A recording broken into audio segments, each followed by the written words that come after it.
안녕하십니까. 부동산 공법을 강의하는 최성진입니다. 오늘은 하루 한 문제 테마 12번 개발 밀도 관리구역, 기반설 부담구역, 청문 관련돼서 세 문제를 정리해 보도록 하겠습니다. 테마 12번 정리입니다. 첫 번째 개발 밀도 관리구역입니다. 자, 개발 밀도 관리구역은 개발의 밀도, 집중도를 관리하는 구역입니다. 기반설 부족이 예상되고 설치가 곤란한 지역입니다. 여기서 건폐나 용적률을 강화해서 적용하기 위한 게 보다 개발 밀도 관리 구역 한다는 거 알아두시고, 이 개발 밀도 관리 구역은 기반설 부족이 예상되고 설치가 곤란합니다. 공지가 없습니다. 이미 집중된 땅입니다. 대책이 없으니까 주민 의견 청취가 있다 없다? 없다 하여 우리가 쌩까 그랬죠. 시장님이 기반설 부족은 예상되고 설치는 곤란하나 공지 빈 땅이 없으니까 대책이 없어서 주민의 의견 청취를 하지 않고 심의와 고심만 걸쳐서 개발 밀도 관리구역을 지정합니다. 개발 밀도 관리구역은 특광, 특특 시장군수가 개발행 허가를 내주면서 작게 지어라 그럽니다. 누가요? 6장이 특별시장, 광역시장, 특별시장, 특별도지사, 시장, 군수 6장이 지정합니다. 자, 허가 내주면서 작게 지어라 그래요. 건폐용률을 강화합니다. 실제 시행령에서는 용적률 최대한대 50%까지 강화했습니다. 주거지역, 상업지역, 공업지역에서 이미 개발이 된 땅, 기개발 대상합니다. 자, 무슨 기준하면 다 국토교통부 장관이 정합니다.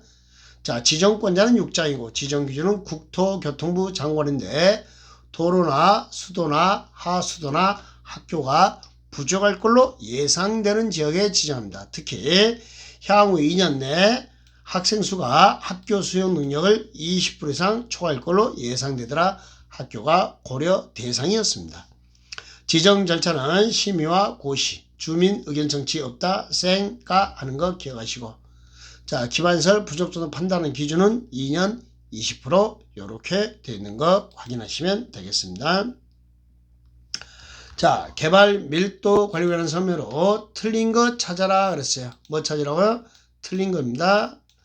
자, 첫 번째 주거지역, 상업지역, 공업지역의 개발에 인하여 기반설의 처리 능력이 부족할 걸로 못되고 예상되고 설치가 곤란하면 특광, 특특 시장군수가 개발 밀도를 지정할 수 있습니다. 2번 개발 밀도 관리구역을 지정할 때 그 내용을 공보에 공고하고 14일 이상 열람시켜야 하며 열람기간 내 주민의 의견을 들어야 한다. 쌩까 주민 의견 청취 있다 없다? 없다. 여기는 지정 절차가 심의와 고심만 있습니다. 뭐 주민 의견 청취니 승인이니 이런 거 존재하지 않습니다. 정답은 2번이 되겠습니다. 틀린 거 찾는 거니까. 그 다음에 3번 개발 밀도의 경계선은 특색 있는 지형 지물들을 이용하여 경계선이 분명하게 명확하게 구분되도록 합니다. 4번 향후 2년 내 학생 수가 학교 수용 능력을 몇 프로 이상 20% 이상 초과할 걸로 예상되면 자, 개발 밀도 관리구역 지정 대상입니다. 이렇게 기반설 부족 정도를 판단한다는 거. 개발 밀도 관리구역에서는 해당 용도지의 정들은 용적률 최대한대 몇 프로까지 강화하죠? 50%까지. 완화요? 강화요? 강화요 적용합니다. 하여 개발 밀도 관리구역 정답 2번. 개발 밀도 관리구역 지정할 때는 주민 의견 청취가 없더라. 자, 이제 기반설 부담구역에 대해서 정리를 해보도록 하겠습니다. 자, 기반설 부담구역에서 기반설 부담구역은 자, 우리 의무적 지정대상 하고 넣습니다. 기반설 부담구역으로 지정하여야 한다. 기반설 부담구역은요, 개발행 허가를 내주면서 특광, 특특 시장군수가 장래 개발 집중이 예상되니까 기반설을 설치하는 부담을 져라. 아니면 돈 내라 하는 게 기반설 부담구역입니다. 자, 그때 그 지정이 의무하고 되는 거, 이 지역은 이 법이나 다른 법률에 적용해서 행위자니 자, 못되거나 완화되거나 또는 못되는 지역이요, 해제되는 지역에 대해서 기반설 부당으로 지정하여야 한다 되어 있고, 두 번째, 이 법 또는 다른 법령에 따라 지정된 용도 지역 등이 변경되거나 못돼서 변경되거나 해제되어 행위 제한이 못되는 지역, 완화되는 지역, 해제나 완화되는 지역에 대해서 지정하여야 한다 되어 있어요. 그 다음에 세 번째, 해당 지역의 전년도 개발의 건수가 전년도 개발의 건수보다 몇 프로 이상 증가하면, 전년도 하지 마시고 2018년보다 2019년 개발의 건수가 몇 프로 이상? 20% 이상. 2018년이 100건이었다. 2019년은요 120건 이상이면 지정해야 한다. 개발의 허가 건수가 20% 증가, 또 인구 증가율이 해당 지역의 전년도 인구 증가율이 그 도시의 인구 증가율보다 몇 프로 이상 높으면 20%. 그러면 지정해야 한다.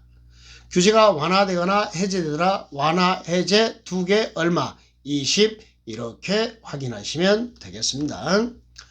자, 그 다음에 기반설 부담구역을 지정할 땐 여기는 장래 개발 집중이 예상되니까 아직 빈 땅이 많죠. 그러니까 주민의 의견을 들어야 되고 심의와 고시를 거칩니다. 근데 개발 밀도 관리구역은 작게 지어라. 이미 개발이 되어버렸죠. 공지가 없잖아요.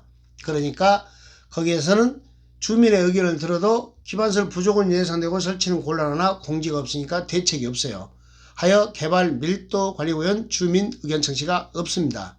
그러나 기반설 부담구역은 주민의 의견을 듣고 심의와 고시를 거치도록 되어 있는 것. 의견 청취, 심의, 고시 이렇게 되어 있습니다. 자, 3번에 기반설을 설치하는 부담을 진다. 그런데 도로나 또는 공원이나 수도나 녹지, 폐기물 처리시설 이런 것들 설치하는 부담을 지도록 되어 있습니다. 그러나 대학은 설치 대상이 아니다. 대학은 기반설 부담구역 설치 대상이 아니다. 아니다.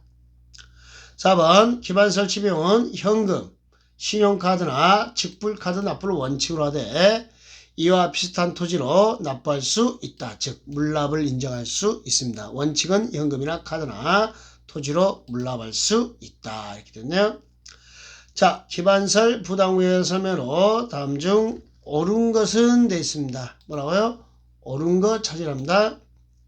자, 1번 특별시장, 관시장, 특특시장 호수는 이 법이나 다른 법령의 제재전에서 행위제한이 강화 아니죠. 완화가 돼야 되죠.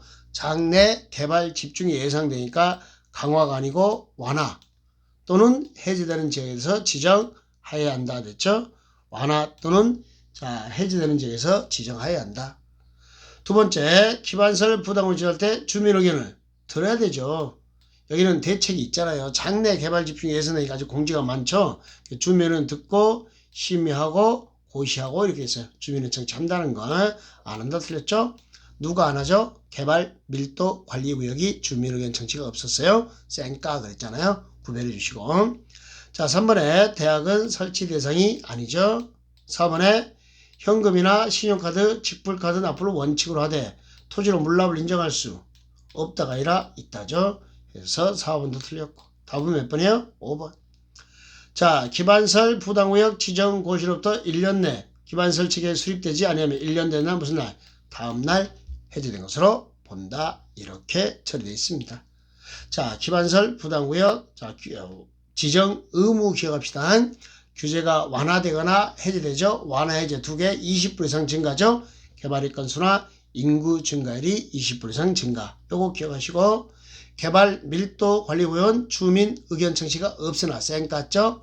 기반설 부담구역은 주민 의견 청취를 가지고 있다라는 걸 여기까지 확인하시면 되겠습니다. 자, 이제 청문 절차 들어갑니다. 청문이란 것은 각종 취소 전에 변명할 기회를 주는 게 청문입니다. 그런데 여러분 도시군 기본계획이나 지구단위 계획은 청문 절차가 존재하지 않습니다.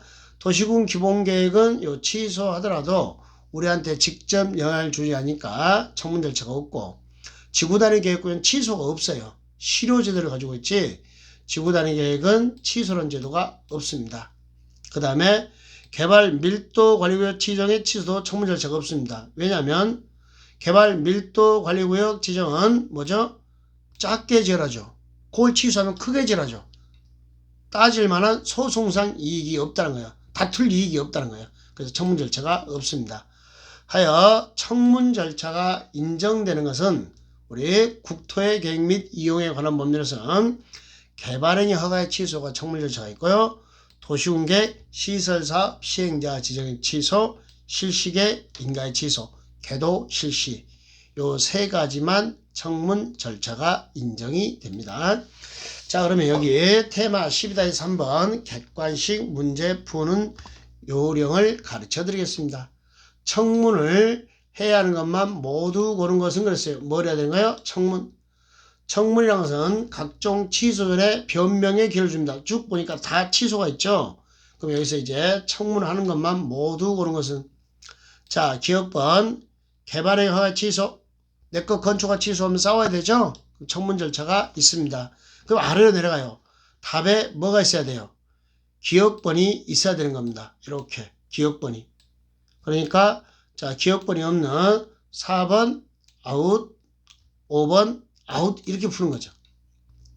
자, 그 다음에 니은번 여러분 도시군 기본계획은 우리한테 영향 안 주니까 청문 절차가 있다 없다? 없다. 그럼 답에 니은번이 있으면 안 돼요. 1번에 니은번 있죠. 요 니은이 있으니까 안 되는 겁니다. 그럼 답은 이제 2번 아니면 3번 이렇게 축소가 되는 겁니다. 3번 도시공개 시설사업 시행자 지정의 취소, 시행자 지정의 취소, 청문 절차 있는 거죠. 디귿번이 들어가야 되죠. 디귿번이 있어야 돼요. 하여 답이 몇 번이에요? 2번. 이렇게 푸는 거예요. 그러니까 내용을 다 확인하고 푸는 게 아니란 거죠. 딱 여기에 문제를 여기 3번 디귿번까지만 풀고 답이 나오게 풀어야 되는 거죠. 그럼 니을 미음은 안 풀어도 되는 거죠. 지금은 확인하겠는데 지구단위 계획의 실효제도가 있습니다. 니을번 해당사항이 없는 거고. 미음번 실시계 인가의 취소. 실시계 인가의 취소 뭘 거쳐야 되죠? 청문. 해서 답 2번. 이런 식의 문제를 제거형 문제라고 하는 겁니다. 그런데 우리가 이 제거형 문제를 풀 때 여기 도시공개 시설사업 시행자 지정의 취소 디귿번 딱 푸는 순간 답이 이렇게 준비되어야 한다는 거. 니을번과 미음번은 실제로 시험지에서는 읽어서는 안 된다는 거죠. 그래야 시간 문제를 해결할 수 있습니다. 객관식의 이런 기술도 정확하게 숙달시켜야 된다는 거 알고 받으시면 되겠습니다. 예, 수고하셨습니다.